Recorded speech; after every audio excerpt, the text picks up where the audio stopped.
Warning: the following content is strictly meant for comedy purposes. Anyone who finds it offensive, well, it's a Shonda. And we are back. You know what's up. It's two Jews and a Gentile. Now you should know our names, but just in case, I'm your host, Sean, here with my fellow Jew, Ellen. Hello, shalom. How you doing? And of course, we've got the resident goy, Scotty. Oh. And finally, we have that marvelous mensch herself. Brandy is with us. Hiya. So how's everyone doing this evening? Good. Fantabulous. Doing okay. You know, Scotty, that's your answer every time. 6 episodes in, now episode 7, and you still say fantabulous. I'm fucking suicidal. Is that better? No, it is not. Wow, no. That's a whole different podcast. Very extreme. This is two Jews and a Gentile, not two Jews and a rainbow bridge.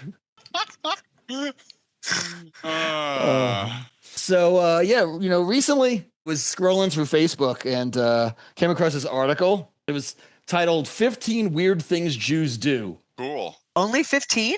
Well, this was 15 weird things that Jews do that are not already well known, I guess. Oh, secret. Yes, secret weirdness. So I was like, you know what? I got to bring this to the group. I got to bring this to the gang. There's no better place to discuss weird Jewish things than two Jews and a Gentile. That's for sure. So first one that I saw here on this article was how Jews clap and cheer Mazel Tov when a dish breaks. Now, I personally go Greek and I just go Opa. So I don't know what this Mazel Tov thing is. Yeah, I agree. Opa, flaming cheese. Yeah. You know, I mean, Mazel Tov, really? Like, congratulations, you broke a glass? Yes, you know what it is? I'm making the correlation here. It's the breaking of the glass at the weddings. And everyone's like, oh, Mazel Tov. So we're like Pavlovian dogs. We hear a glass break and we're like, Mazel Tov. Yes. Anytime a glass breaks, you have to yell it. I'm with the Opa people, so. Yeah. I mean, personally, when the glass breaks on the mirror, the last thing I'm thinking is Mazel Tov. But, you know, that's just me. Everybody put your shoes on. What are you, Brandy? Are you like Opa? More like a boo and party foul. True. Or at least it wasn't my kid. That's the other option. Yes. Who did that? And it wasn't my child. It wasn't me. I usually just yell, not mine. Shame and guilt your kid. There you go. No, I mean, that's the fun part of it. Someone else breaks a glass and you still blame your child. You're like, why did you do that for? And then you just, scar them for life.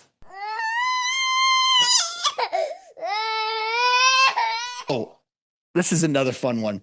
Play Jewish geography. Always. And for Brandy and the other guy. So what? Is that just the Gaza Strip and that's it? No. Oh, my God. You would think, right? It's like Is it different?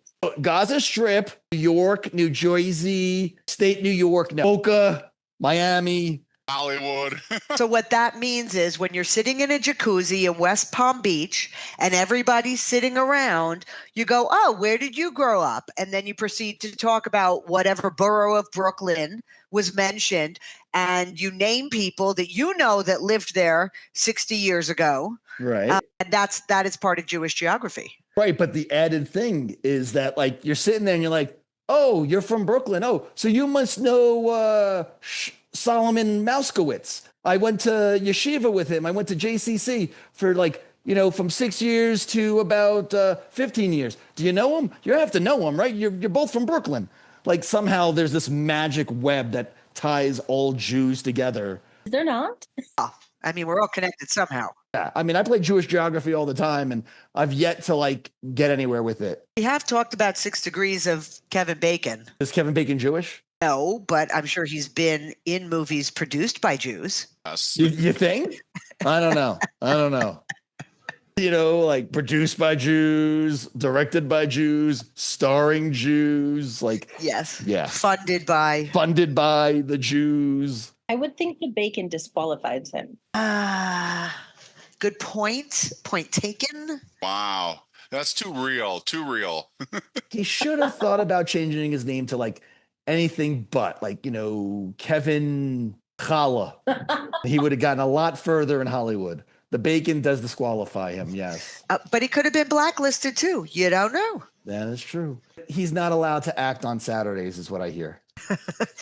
But that's because Kira says no. Yes, that's because Kira says no. We know who wears the pants. Absolutely. He wears the yarmulke and she wears the pants.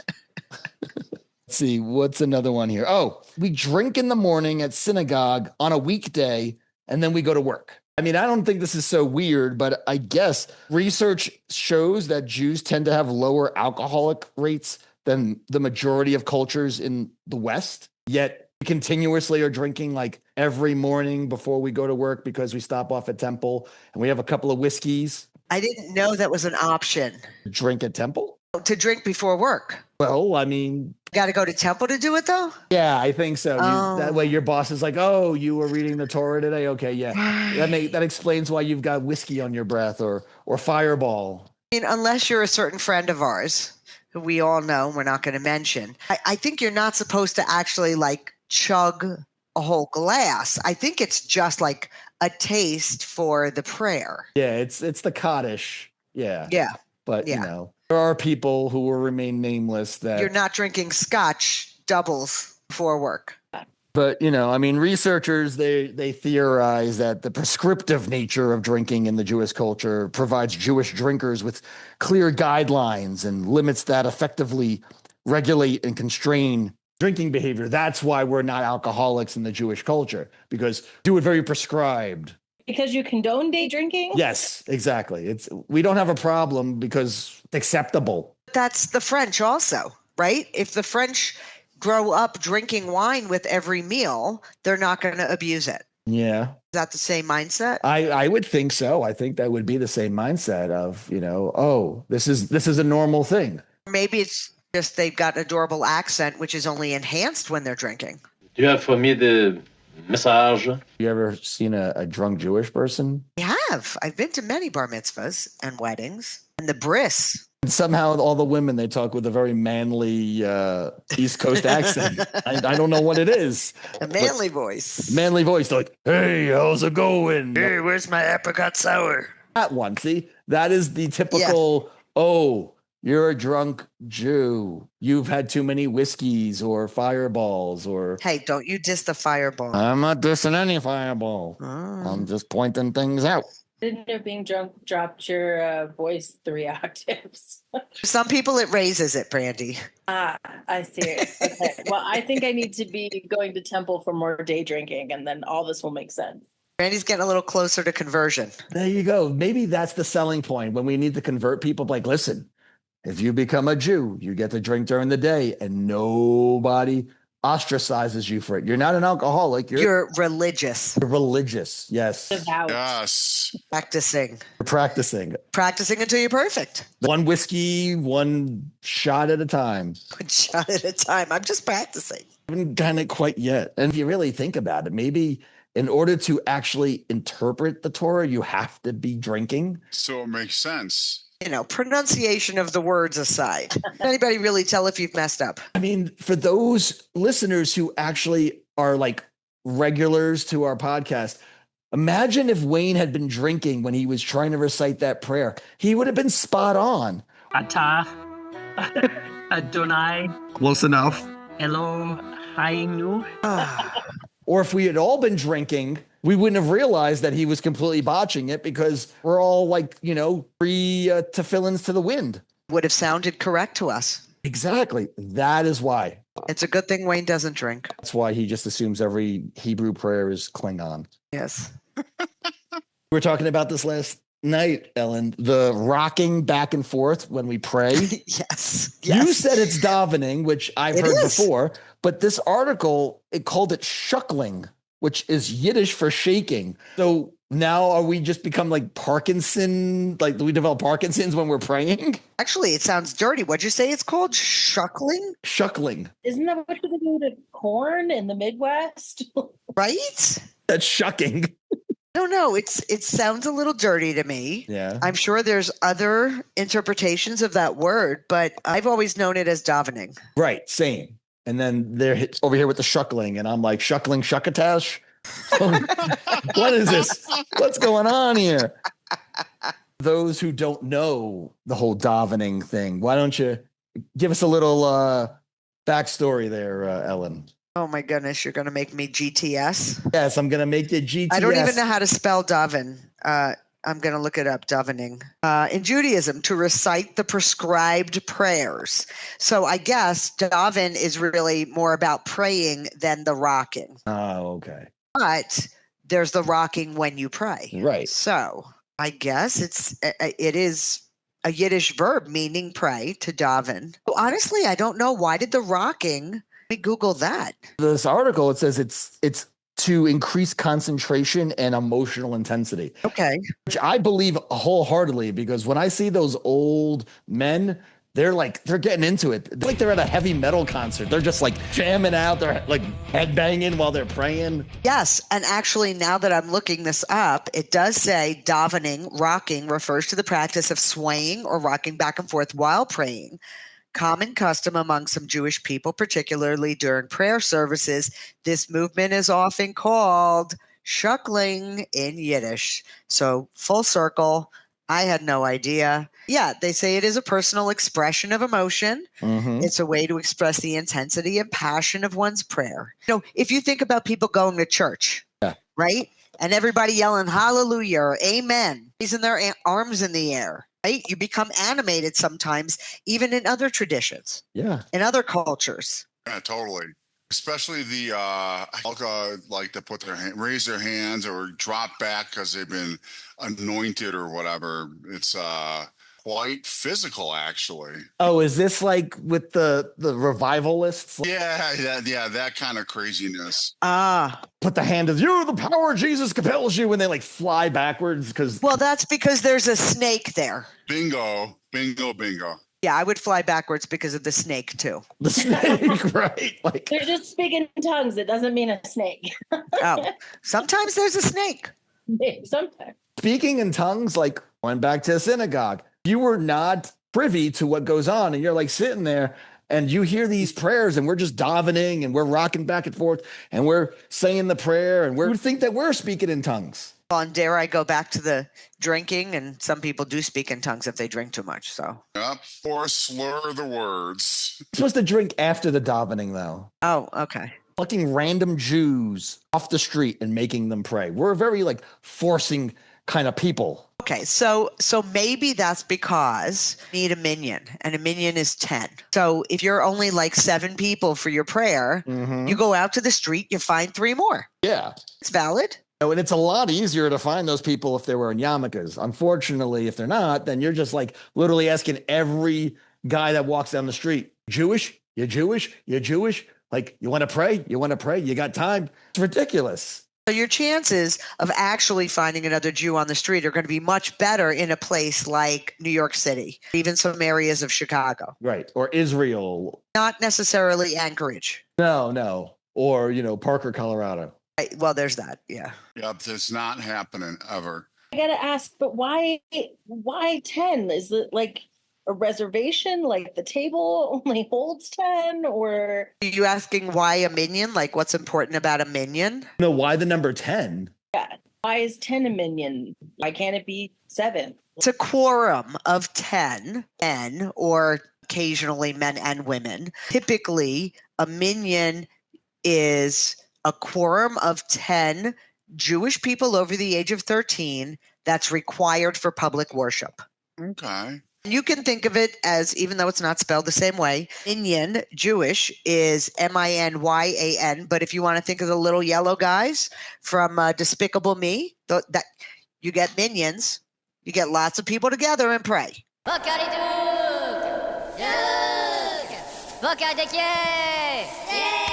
Oh, no, I've never heard someone in synagogue scream out banana.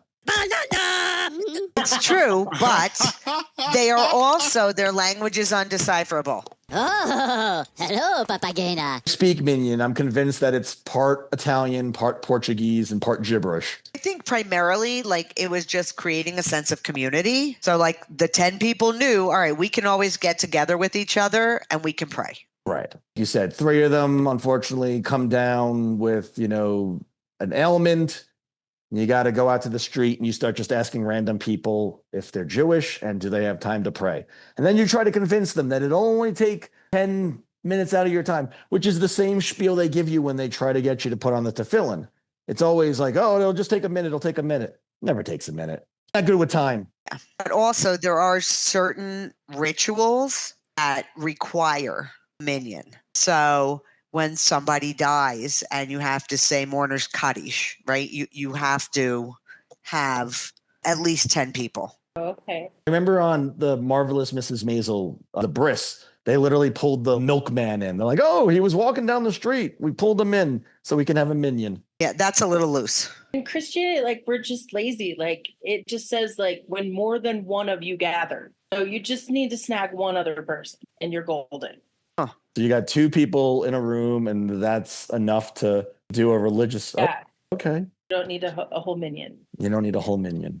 Okay. Or an arch nemesis. Or an arch nemesis. Right. There you go. Cut them in half. Right? Oh, well, we don't have enough. We'll settle. Will someone bring their toddler? We'll consider him part of the minion. No, you can't. You have to be over 13 because anybody under 13 is not considered a full-fledged member of the temple yet. You have to become a bar bat mitzvah. Young man, are you listening to me? I said, young man, what do you want to be? You also have to pay your dues. Well, you got to pay to pray. Money, money, money.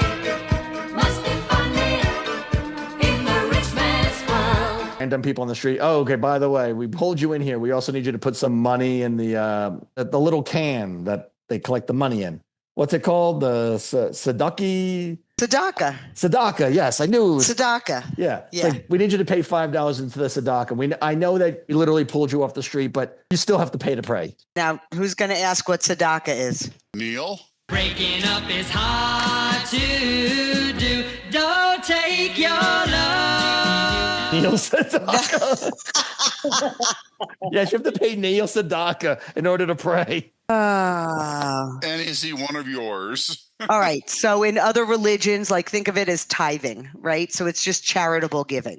So like in Hebrew school, we always had a tzedakah jar. Mm-hmm. Like every week we would go to Hebrew school and you would put money in. If you're allocating a portion of your harvest for the poor people, right? So it's a little like tithing. So that they can build a new wing on the synagogue. Wow, every brick in this place is named after someone. Yeah, they do that to honor their donors. However it gets used. And the Dershowitz family was the donating people. What do they call them? Not benefactors. Founders? No, it's The people who give? Trustees? Philanthropy? yeah, that's the act of, but the actual they'll put like the donors have a type of name or a label associated with I can't remember what the word is, unfortunately. Scotty doesn't know. Oh, Scotty doesn't know. I'm sure someone is going to put it in the comments. Scott's not a genius. God damn it, Scott. This was a strange one. I literally saw this and I was like, okay, this makes 0 sense. The literal act of avoiding the eating of meat, but not because you're a vegetarian. And I guess the backstory on this is that, Jews were supposed to wait a certain period between eating meat and drinking milk. Yes. Now that can range anywhere from 1 hour to 6 hours. Most people, they stick to about 5 hours. But there is literally the concept of, okay, I am going to not eat meat so that I can have that ice cream at like 5 o'clock or, a milkshake with my kid. And I guess people call it like fleshy phobia, which I thought was a completely different fear. I've never heard of this. You people are weird. Uh-huh. Folks will avoid eating meat during the day so they'll be able to eat dairy products later, which I'm like, okay. So you know that the whole mixing of meat and milk and the laws of kashrut, that's the whole kosher rules that Jewish traditions subscribe to. But the whole reason it came about was because there's an excerpt. It's don't cook a kid in its mother's milk. Any relation to the Red Hot Chili Peppers, Mother's Milk?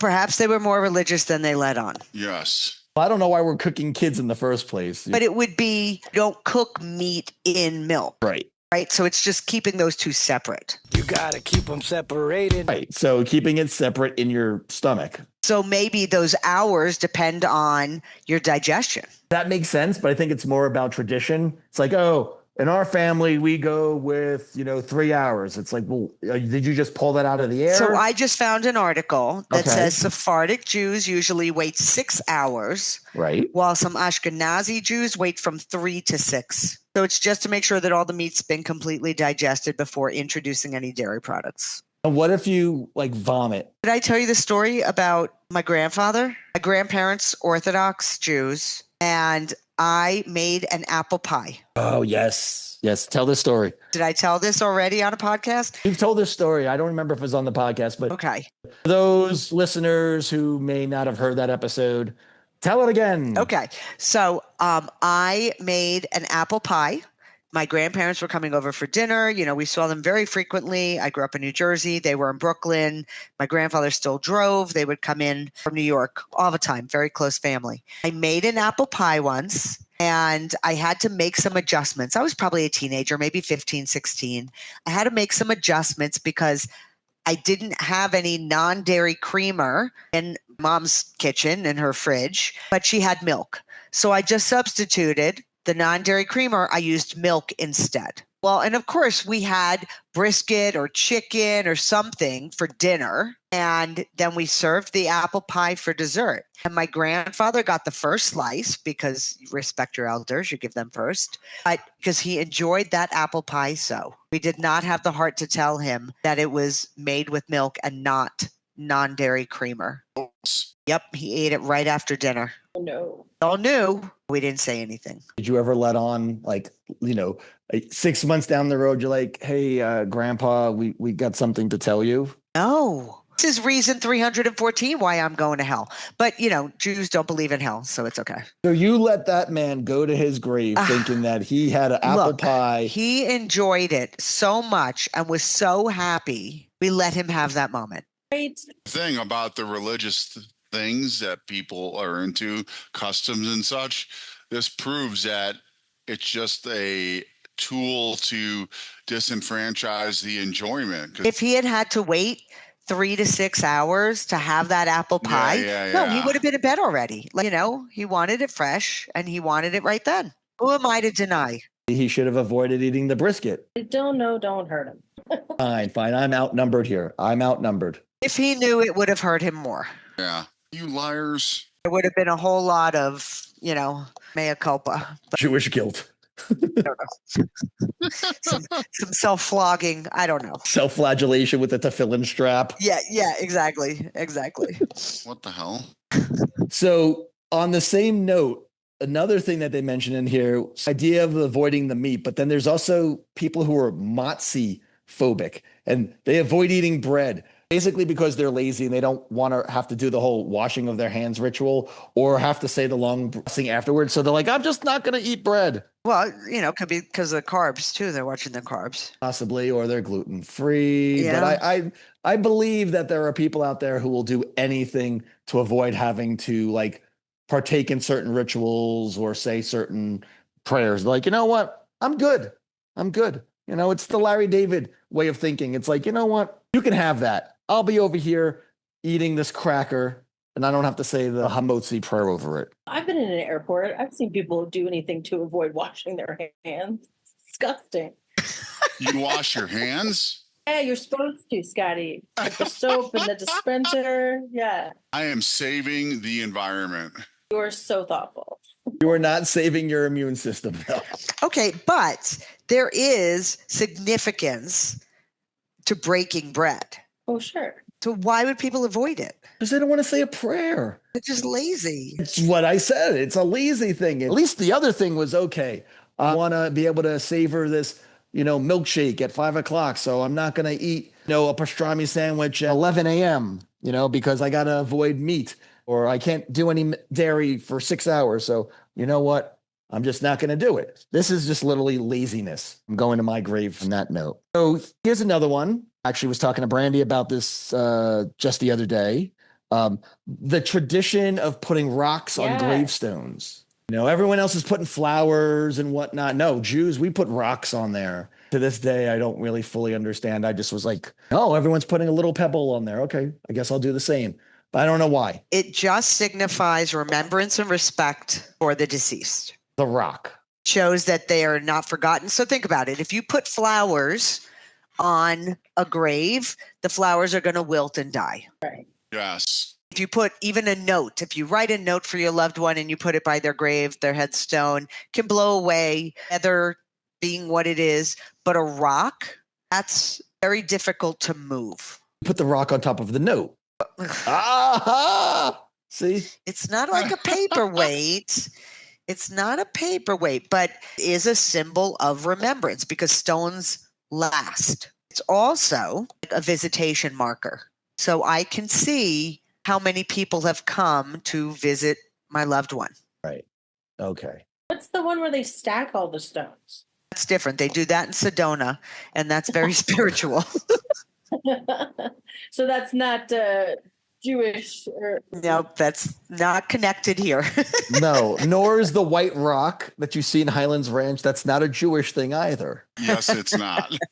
Guaranteed. I'm going to be the cynic here in the comic relief and be like, yeah, we went with rocks because we're lazy people. And we're like, okay, we're going to put a rock there. I don't have to come back in, a month to replace flowers. The rock's going to be there. Or like the indicator of visitors, it's like, we're very judgy people. And it's like, I was here a month ago and there was 3 rocks. I come back a month later, there's still 3 rocks. So you think it's a popularity contest? I think so. Interesting. No, I think it's because the stones endure, right? It's supposed to be like everlasting memory. We know the stones endure. Have you seen Mick Jagger lately?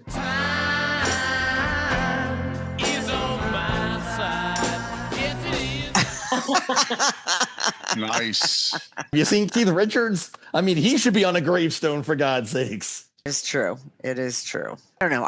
As a kid, I always thought that was just, an interesting part of, every time we went to visit grandma's grave or whatever it was, and they would say, okay, go find your pebble. There you go. You just had to find like the perfect one. It's just for the symbolism, I think. You do it. It's part of the ritual. Something to keep the kids busy while you do something else. Maybe. Don't throw that. That's for grandma's grave. Yeah. But, to that point, I guess it makes sense. It's a lot easier. So if you're driving to go visit someone's gravestone and you're like, oh, I forgot to stop off at the florist. I forgot to get flowers. Well, you get there. You're like, you know what? There's stones everywhere. I'm going to pick up this stone. I'm going to put it on the headstone, the marker. And, I've done my part to honor that person, even though I completely, forgot to go do the real thing.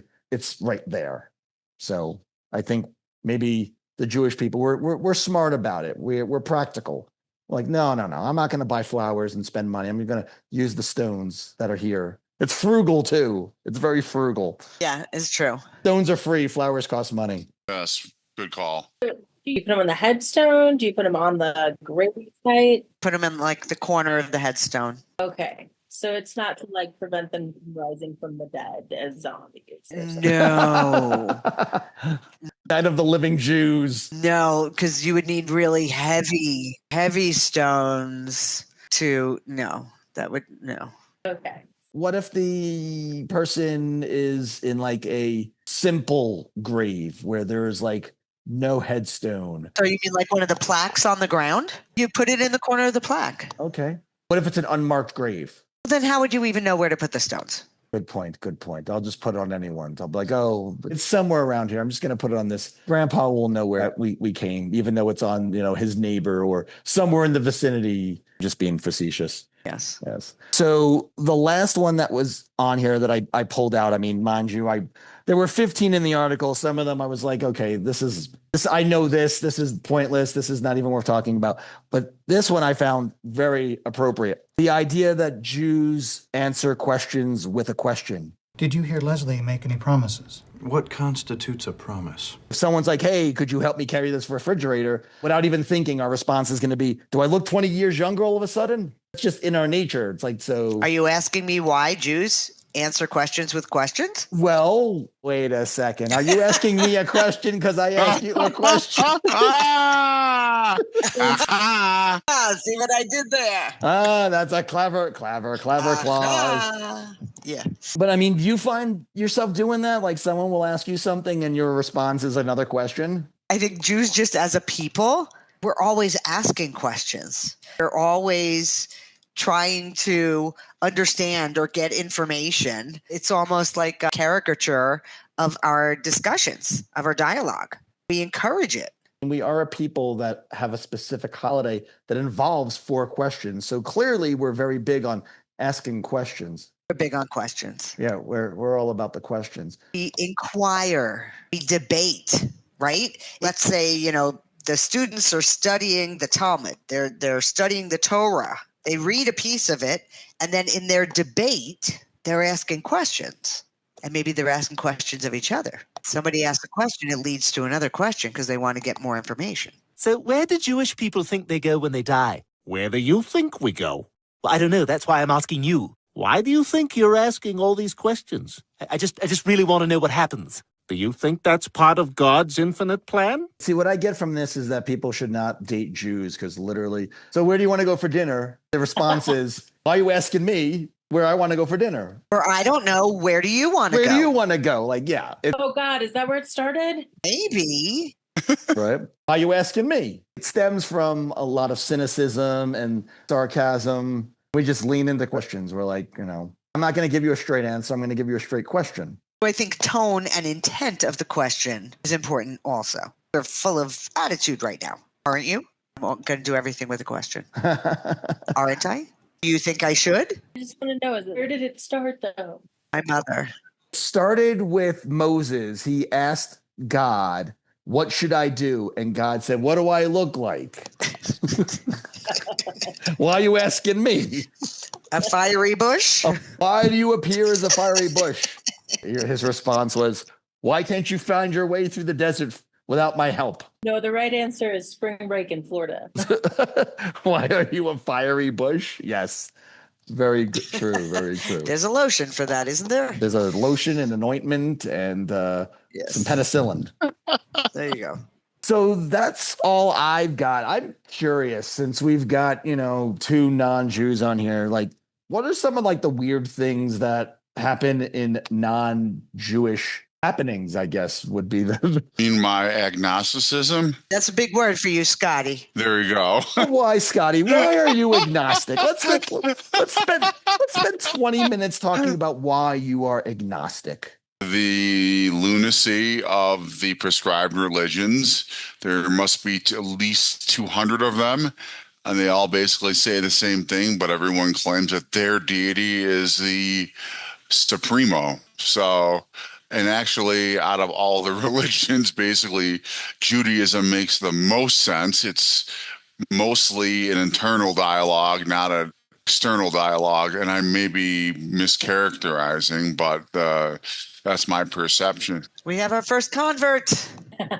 Yeah, I'm going balls deep. And how does that make you feel, Brandy? How does it make you feel to hear Scotty basically blasphemize all the religions? I apologize if I left any out. I think you got him covered. That was a blanket statement. We're going to talk about absurd religions. All right, let's talk about the cult of the flying spaghetti monster. That one kills it. Not heard of said spaghetti monster. Oh, yes. Well, Pastafarians, they believe in the flying spaghetti monster. Pastafarians, yes. They're certainly not avoiding bread, I'll tell you that much. Oh, or the grilled cheeses. Jesus. That's hilarious. What would Jesus do? Yeah. But Brandy, are there any weird things in your religion or your belief system that you can add to this conversation? Oh, I mean, for sure, we would do stuff for baby Jesus that we wouldn't even do for family members. What does that mean? I'm going to need some examples. Yes. Elaborate. So like when we were kids, if we were good kids, mom would haul out the baby manger like the month before. Sometimes if we were really bad, 2 months before Christmas. So this is a form of punishment. Well, kind of. It was a reminder of how poorly you were doing. Okay. And so you would get a piece of straw, just like one, for any good deed or behavior or cleaning up or thing, whatever we were supposed to be doing. Or if you went above and beyond, you might get 2 pieces of straw to put in baby Jesus's manger. But Jesus wouldn't come if it wasn't full. And so we get down to the end and we're like, could we get this for like 5 straws? Could we get like, if I clean my room and did the dishes? Now you're bartering for the baby Jesus straw. To fill up the manger. Right, because if Jesus didn't come, neither did Santa. And, Right. yeah, because they somehow were in cahoots. They hang out together. Yes. Yeah, well, they definitely talked about whether you were good or not. And then we would bake baby Jesus a cake and sing him happy birthday. Oh, Now this sounds a whole lot like that prophet Elijah during Passover. The idea that we are like doing all these things for an invisible person, a ghost, if you will. An entity. An entity. Who's going to visit, but we won't really know he's there. Right. And someone's got to drink the wine. And somebody's got to make the cake mix that's been in the cupboard for a year and a half. So it's not Betty Crocker? What do you do with the cake? Do you get to have some of the cake? I mean, you're throwing the party. You should. Yeah, but like, again, if you met the baby Jesus requirements, like we don't get cake if we don't have a full manger. There's a whole lot of pressure to be good. Yeah. Is what I'm hearing. It was a lot. Yes. So yeah, no cake, no presents, no nothing if baby Jesus wasn't comfy. And it was amazing how the cake was always my stepdad's favorite every year. And then would you write happy birthday Jesus on the cake? Yeah, we would. Okay. How many candles? How do you figure that out? 2,000. Right. So that was a little tricky. It usually was whatever was left over in the junk drawer that was not completely melted. So they're like little stubs of candles. From other people's birthdays. Right. Yeah. Because that's, we can get fresh straw for baby Jesus, but we can't get new candles. Like, Oh my goodness. Interesting. So this year, Jesus is 8. right. Last year, he was 11. Right. Yeah. Jesus he's the Benjamin Button. Because just like the fish and the loaves of bread, somehow those candles just kept repopulating themselves in the drawer. It was amazing. Interesting. No matter what, there was always candles in that drawer. I don't think anybody ever bought them. Oh man. Well, is the craziest thing I've ever heard of. And as we just went through, there's a lot of crazy things about Judaism, but that may take the cake. No pun intended. I see what you did there. I hate it here. I hate this whole goddamn place. It's all a bunch of shit. It's all a bunch of goddamn shit. Oh, wait, what's that I hear? Oh, you know what that means. Oh. We're a Jewish schwitzing because they won't turn on their AC. Right. The AC's broken. Don't blame me. I did. I'm sweaty. Animals sweat, men perspire, women glow. And I'm glowing my ass off right now. Exactly. But I think that's enough kvetching from us for one sitting. What do you guys say? What do you think? What do you think? I think we've had enough. But I'm going to pose a question to our audience. Are you going to listen to our next episode? If you are planning on listening to the next episode, we do invite you to come back and join us next time for another episode of Two Jews and a Gentile, where we'll be talking about Jews in space. We're Jews out in space. We're zooming along, protecting the Hebrew race. Ooh. Jews in space? Is that like Muppets in space? No, it's like Jews in space, Oh. Have you not seen History of the World Part 1, Ellen? Come on. I would prefer to talk about Muppets. Spaceballs? There's a Spaceballs 2 coming out. Yes, and maybe we'll save that for the next podcast. We'll talk about what that will look like. May the Schwartz be with you. Also with you. And all with you.